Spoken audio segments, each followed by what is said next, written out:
ఓం నమో నారాయణాయ. వైశాఖ పురాణం 6వ అధ్యాయము. జలదానం మహత్యము. గృహగోధిక కథ.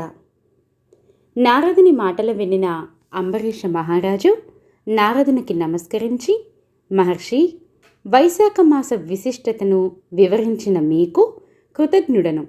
వైశాఖ మాస విశిష్టతను మరింతగా వివరింపగోరుచున్నానని ప్రార్థించను.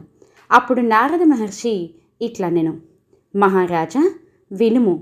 మాస వ్రతముల అన్నింటిలో ఉత్తమమగు వైశాఖ మాసమున మార్గాయాసమున దప్పిక పడిన వారికి నీటిని ఇయ్యనివారు పశుపక్షాది జన్మములను పొందుదురు. ఈ విషయమున ఒక బ్రాహ్మణునకు పూర్వము జరిగిన సంవాదమును వినుము. ఈ కథ మిక్కిలి ఆశ్చర్యమును కలిగించును. ఈ కథ వైశాఖ మాస దాన మహిమకు తార్కాణమైన ఉదాహరణ. పూర్వము ఇక్ష్వాకు రాజవంశమున హేమాంగుడు అనే రాజు కలడు.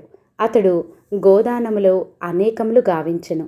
భూమియందు రేణువులను లెక్కించుట, నీటిబోటులను గణించుట, ఆకాశమునందలి నక్షత్రములన్నీయని లెక్కించుట ఎంత కష్టమో, ఆ రాజు చేసిన గోదానములను లెక్కించుట అంత కష్టము. అనేక యజ్ఞములను చేసెను. గోదానము, భూదానము, తిలదానము మున్నగ దానములను కూడా లెక్కింపరాని అంత సంఖ్యలో చేసి చాలామంది బ్రాహ్మణులను సంతోషపరచెను. అతడు చేయని దానమే లేదని ప్రసిద్ధి పొందెను. అందరికీ సులభముగా దొరుకున్నది జలము. అది దైవదత్తము, సులభము.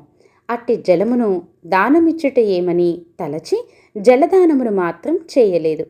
బ్రహ్మపుత్రుడగు వశిష్ఠుడు ఆ మహారాజునకు గురువు, పురోహితుడు. అతడును జలదానము చేయమని పెక్కుమార్లు ఆ రాజునకు చెప్పెను. నీరు అమూల్యమైనది. అట్టి దానిని దానమిచ్చినచో విలువైన ఫలితం ఏమి వచ్చును? ఎవరికి సులభము కాని దానిని దానమిచ్చిన పుణ్యము కలుగునని అట్టి వస్తువులను దానమిచ్చెను. అట్లే ఎవరును గౌరవింపని వారిని ఆదరించుటయే యుక్తమని తలచి అంగవైకల్యం కల బ్రాహ్మణులను, దరిద్రులను, ఆచారహీనులను ఆదరించి గౌరవించెను. ఆచారవంతులను, పండితులను, సద్బ్రాహ్మణులను ఆదరింపలేదు, గౌరవింపలేదు. అందరూ ప్రసిద్ధులను, ఉత్తములను మాత్రమే గౌరవించినచో అనాథులు, విద్యాహీనులు అయిన బ్రాహ్మణులకు, దరిద్రులకు ఆదరణ చేయువారెవరు? నేను అట్టివారినే గౌరవింతునని అట్టివారిని మాత్రమే గౌరవించెను, ఆదరించెను. ఈ విధముగా అపాత్రులకు మాత్రమే దానములను ఇచ్చెను. ఇట్టి దోషముచే ఆ రాజు ఒకప్పుడును జలదానము చేయకపోగొట్టు వలన చాతక పక్షిగా ముమ్మారు జన్మించెను. ఒక జన్మలో గ్రద్దగను, కుక్కగా 7 సార్లు జన్మించెను. 7 సార్లు జన్మించెను.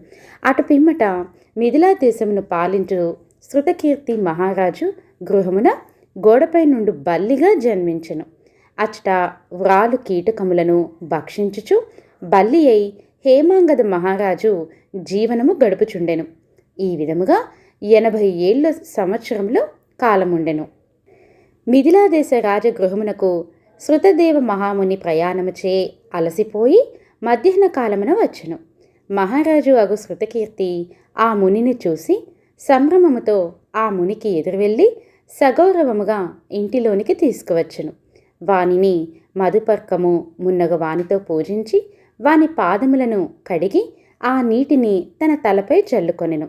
అట్లు జల్లుకొనుటలో తలపై జల్లుకున్న నీటి తుంపరులు కొన్ని ఎగిరి గోడ మీదనున్న బల్లిపై దైవికముగా పడినవి. ఆ పవిత్ర జలస్పర్శ కలుగానే ఆ బల్లికి పూర్వజన్మ స్మృతి కలిగి తన దోషమును తెలుసుకొని పశ్చాత్తాపం కలిగెను. నన్ను రక్షింపుము, నన్ను రక్షింపుమని మానవుని వలె ఆ మునిని ప్రార్థించెను. అప్పుడు ఆ ముని బల్లి మాటలకు విస్మయపడి, ఓ బల్లి, నీవెందులకు ఇట్లు దుఃఖించుచున్నావు? నీవు ఏ పని చేసి ఇట్టి దశను పొందితివి? ఇట్లేలా అర్చుచున్నావు? నీవు దేవజాతి వాడవా, రాజువా, బ్రాహ్మణుడువా? నీవు ఎవరు? నీకీ దశ ఎలా వచ్చినో చెప్పుము, నేను నీకు సాయపడుదును అని ప్రశ్నించెను. శృతదేవుని మాటలను విన్న బల్లి రూపముననున్న హేమాంగద మహారాజు, మహాత్మా, నేను ఇక్ష్వాకు కులమున జన్మించిన హేమాంగదుడను, వేదశాస్త్ర విశారదుడను.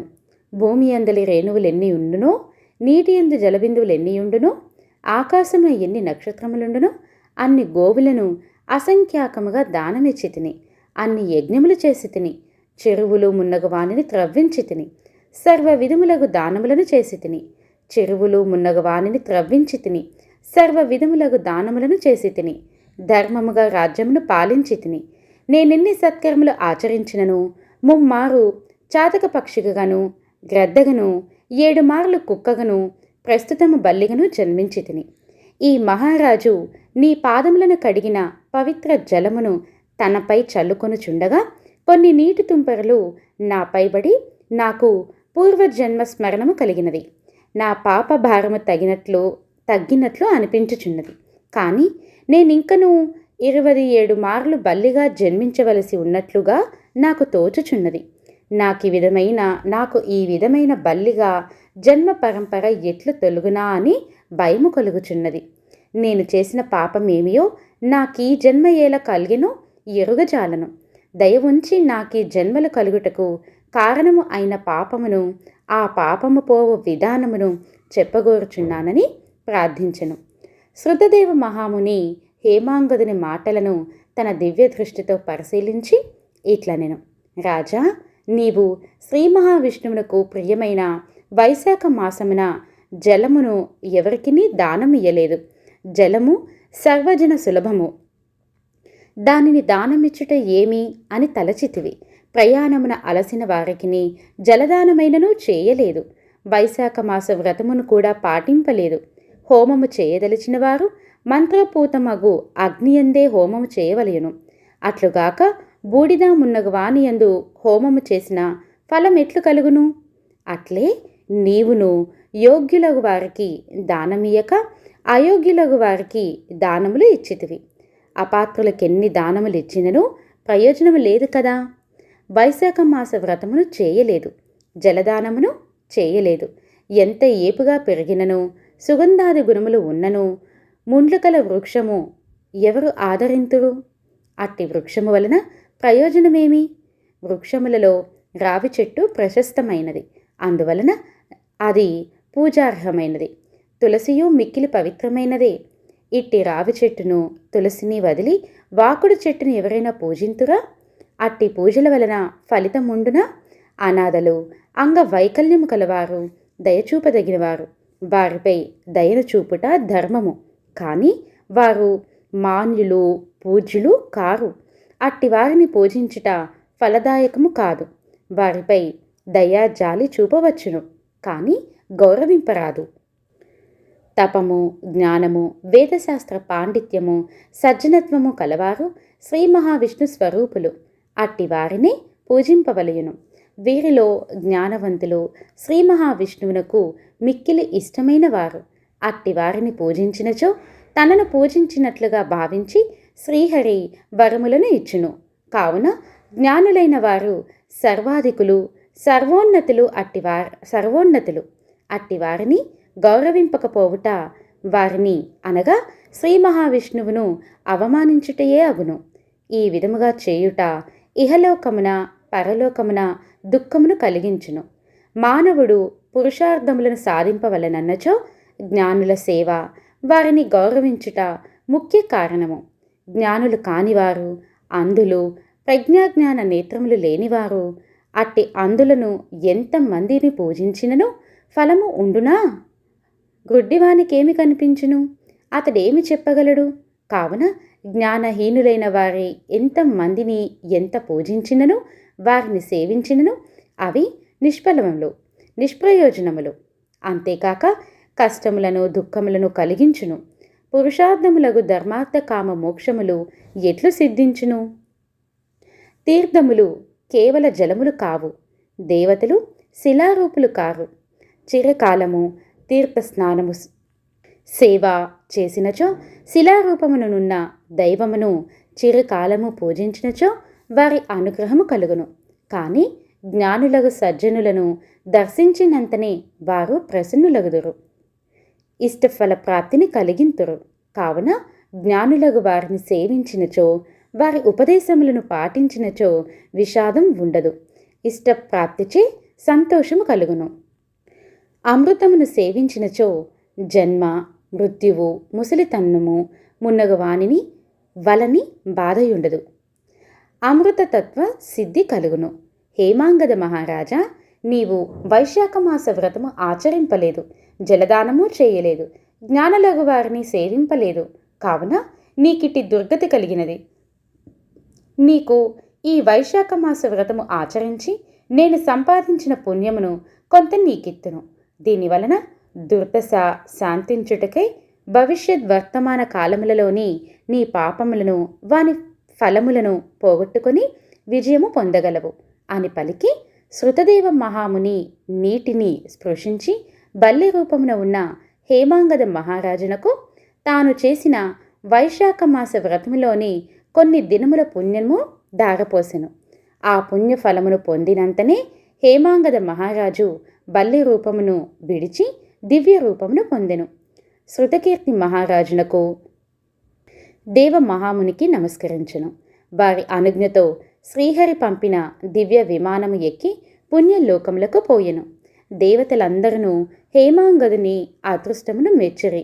హేమాంగదుడును పుణ్యలోకమున 10,000 సంవత్సరములు ఉండెను. దివ్యలోక భోగములను అనుభవించెను. అటు పిమ్మట ఇక్ష్వాకు కులమున కాకుత్స మహారాజుగా జన్మించెను. 7 ద్వీపముల భూమిని సజ్జనులు, జ్ఞానులు మెచ్చినట్లు పరిపాలించెను. శ్రీ మహావిష్ణువు అంశను పొంది ఇంద్రునికి స్నేహితుడై ఉండెను. కులగురువగు వశిష్ఠ మహాముని ఉపదేశమును పాటించెను. వైశాఖ మాస వ్రతమును సంపూర్ణముగా ఆచరించెను. అందు చేయవలసిన దాన ధర్మములు అన్నింటినీ శ్రద్ధాశక్తులతో భక్తిపూర్వకముగా చేసెను. సర్వ పాపములను పోగొట్టుకొనెను.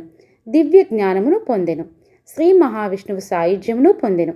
కావున వైశాఖ మాస వ్రతము సర్వ పాపహరము, అనంత పుణ్యప్రదము.